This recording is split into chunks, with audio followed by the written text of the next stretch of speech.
नमस्कार दोस्तों, मैं स्मित मिश्रा स्वागत करता हूं एक बार फिर से आप सभी का एमजेटी एजुकेशन में। दोस्तों, मालदीव एक बार फिर से चाइनीज ट्रैप में फंसने जा रहा है। मालदीव एक बार फिर से चीन से लोन लेने जा रहा है और चीन उसको लोन देने भी जा रहा है। और ये न्यूज तब आई है जब अभी कुछ दिन पहले ही वर्ल्ड बैंक और मूडीज ने चेताया हुआ है कि मालदीव बिल्कुल बैंकरप्सी के हालात में आ गया है और मालदीव कभी भी डूब सकता है, कभी भी ये डिफॉल्ट हो सकता है। तो यहाँ पर आज की वीडियो में हम लोग यही डिस्कस करने वाले हैं। साथ ही साथ एक और बड़ी डेवलपमेंट होने वाली है आने वाले कुछ दिनों में कि मालदीव के जो राष्ट्रपति हैं मोहम्मद मुइज्जू, ये भारत की यात्रा पर आने वाले हैं। तो भारत की यात्रा पर आने से पहले चाइना ने इनको लोन दे दिया, चाइना ने इनको मतलब फिर से सपोर्ट दे दिया। तो कहीं ऐसा ना हो कि एक प्रकार से एक दबाव हो जाए कि भारत के पास आ रहे हैं तो कोई ऐसा समझौता ना कर लें जो चाइना के लिए आगे दिक्कत पैदा कर सके। इससे पहले ही चाइना ने लोन दे दिया। तो आज की इस वीडियो में पूरा सिनारियो हम लोग समझने वाले हैं, भारत मालदीव और चाइना के रिलेशंस को समझने वाले हैं। वीडियो इंपॉर्टेंट होने वाली है और काफी ज्यादा इंफॉर्मेटिव होने वाली है। आप देख पाओगे राउटर्स का आर्टिकल है दोस्तों, 13 सितंबर का आर्टिकल है और इसमें कहा गया है कि China throws fresh support line to crisis threatened Maldives. तो मालदीव अभी बहुत ही बुरी स्थिति से जूझ रहा है और इसका जूझने के पीछे कारण भी है। एक्चुअली में दोस्तों, मालदीव के जो प्रेसिडेंट हैं मोहम्मद मुइज्जू, ये जब सत्ता में आ रहे थे, सत्ता में आने से पहले इन्होंने इंडिया आउट कैंपेन चलवाया था। इंडिया आउट कैंपेन इसलिए क्योंकि भारत की मिलिट्रीज जो हैं वो वहां पर एक प्रकार से मालदीव की सुरक्षा के लिए भी काम करती हैं और साथ ही साथ पर वहां पर एक नेवल बेस वगैरह भी बना रही थी, जिसको लेकर के मालदीव में इंडिया आउट कैंपेन चलाया गया मोहम्मद मुइज्जू के द्वारा। और इनका यही कहना था कि यहाँ पर इंडियन मिलिट्री को यहाँ से हटना चाहिए, जबकि भारत ने वहां पर डॉर्नियर विमान दिए थे, अपने ध्रुव हेलीकॉप्टर्स दिए थे, इनकी सुरक्षा के लिए ही दिए थे और बदले में अपना भी वहां पर मतलब कि कोई उधर इंडिया पर आंख ना उठा करके देख सके, एक अपना अड्डा उधर भी रहे, इसलिए भी इंडिया काम कर रहा था। लेकिन जब ये आए इंडिया आउट कैंपेन चला करके और वहां पर इस चीज को काफी ज्यादा मजबूती से उठाए ये चाइनीज सपोर्टर, ये कहे भी जाते हैं मोहम्मद मुइज्जू। तो ये हुआ भी, ये जीत करके आ गए और राष्ट्रपति बन गए वहां के।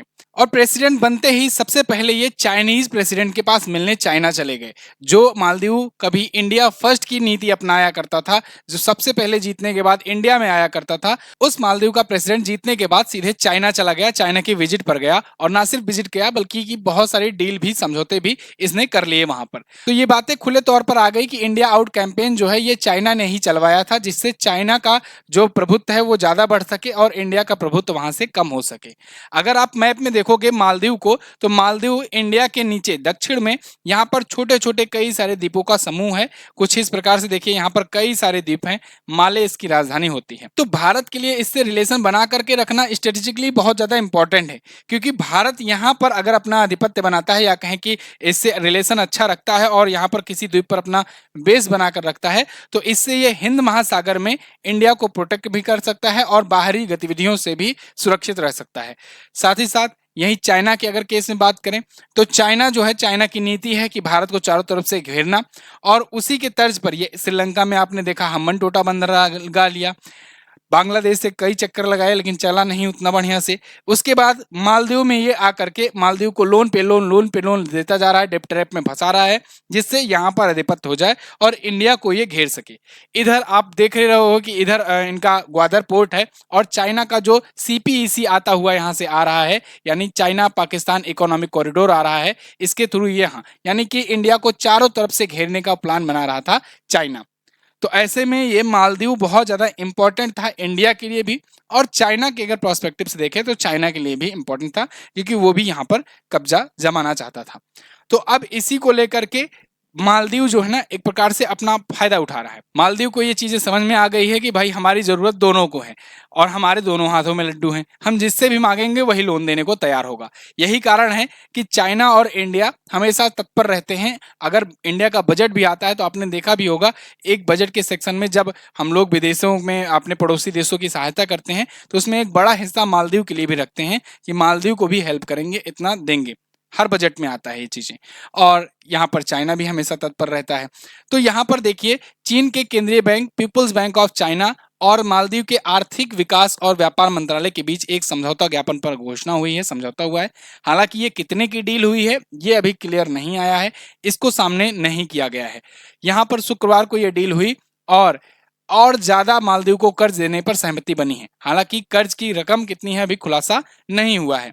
पीपुल्स बैंक ऑफ चाइना और मालदीव इकोनॉमिक डेवलपमेंट मिनिस्ट्री के बीच समझौते के तहत चीन और मालदीव डायरेक्ट इन्वेस्टमेंट को बढ़ावा देंगे और लोकल करेंसी में लेन देन कर पाएंगे।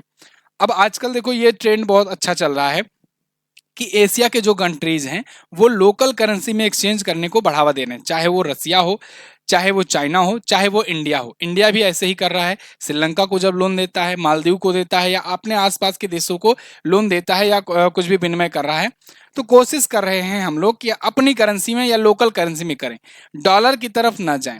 डॉलर का घाटा कितना हो सकता है इसको रसिया ने देखा। रसिया के साथ साथ पूरी दुनिया ने भी ऑब्जर्व किया कि विषम परिस्थितियों में सबसे पहले स्विफ्ट सैंक्शन लगाता है यूएस, और उसके बाद फिर अर्थव्यवस्था को तोड़ने की कोशिश करता है, दुनिया से अलग थलग करने की कोशिश करता है।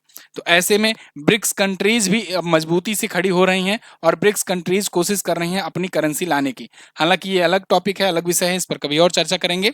आज यहाँ पर बात करेंगे कि पीपुल्स बैंक ऑफ चाइना ने कहा है कि ये समझौता जो है ये बिजनेस और इन्वेस्टमेंट को मजबूत करने में मदद करेगा मालदीव और चाइना में।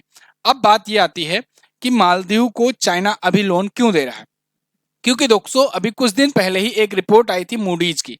मूडीज एक बड़ी रेटिंग एजेंसी है, प्रख्यात रेटिंग एजेंसी है विश्व की। इसने अपनी रिपोर्ट में अभी चेतावनी दी थी कि मालदीव के पास सिर्फ 440 मिलियन डॉलर का ही विदेशी भंडारण बचा हुआ है, और ऐसे में सरकार की बाह्य ऋण सेवा आवश्यकताओं से ये काफी कम है, क्योंकि इसने ऑलरेडी बहुत ज्यादा लोन ले रखे हैं। कितना लोन ले रखे हैं इन्होंने, ये कहा है मालदीव को 2025 में लगभग 600 से 700 मिलियन डॉलर और 2026 आते आते 1 बिलियन डॉलर की अधिक ऋण चुकाने की आवश्यकता है। इनके पास है 440 मिलियन डॉलर विदेशी मुद्रा भंडारण, और इनको लोन चुकाना है 2026-27 आते आते 1 बिलियन डॉलर तक का। इतना ये लोन लेकर के बैठे हुए हैं। अब इसमें ये किससे किससे लोन लिए हैं, तो ये चीन और भारत से सबसे ज्यादा लोन लिए हुए हैं। चीन से 1.37 बिलियन डॉलर लिए हैं और 124 मिलियन डॉलर का ऋण ये भारत से लिए हुए हैं। अगर इनके टोटल लोन में देखा जाए तो लगभग 1/3 हिस्सा जो पड़ता है वो अकेले चाइना से ही इन्होंने लोन ले रखा है, 30% विदेशी लोन में। अच्छा, अब आप सोच रहे होगे सर बता रहे हो चाइना में 1.37 बिलियन डॉलर का ये ऋण लिए हैं और इंडिया से 124 मिलियन डॉलर लिए हैं, और यहाँ पर बताया जा रहा है कि 2026 में 1 बिलियन डॉलर से अधिक का ऋण चुकाना होगा। ऐसा कैसे? तो एक्चुअली में देखो बाकी के जो लोन लिए हैं ना उनका ड्यू डेट और आगे है, हो सकता है 2028-29 या हो सकता है 2030-35 तक चुकाना हो। 2026 तक ही में इनको 1 बिलियन डॉलर चुकाना है, यानी इसके बाद भी इनके कर्जे खत्म नहीं होंगे, इसके बाद भी इनके पास कर्ज रहेगा और भी इनको आगे चुकाना पड़ सकता है।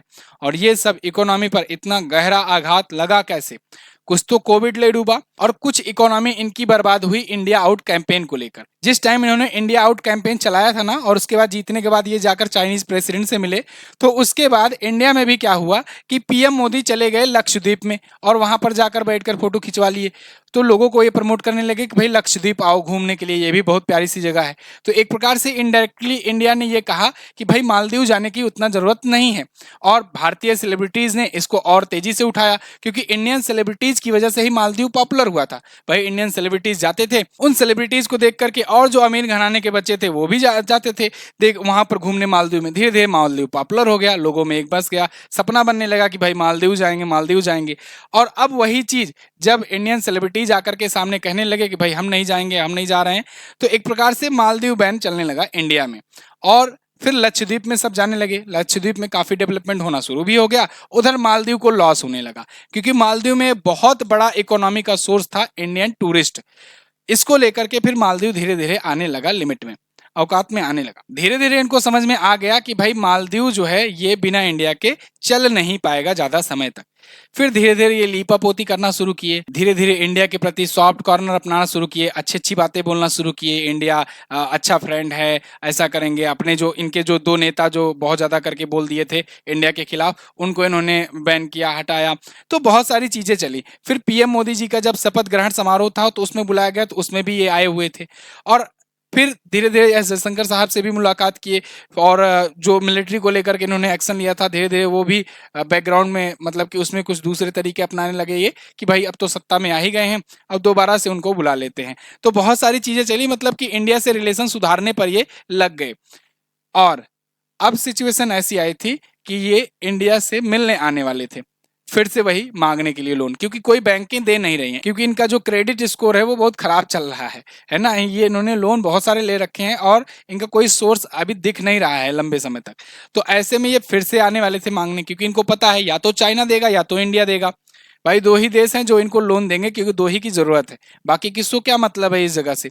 तो इसलिए यहां पर इंडिया के पास आने वाले थे, लेकिन इंडिया के पास आने से पहले ही चाइना की जो बैंक है, सेंट्रल बैंक है, उसने इनको लोन दे दिया है।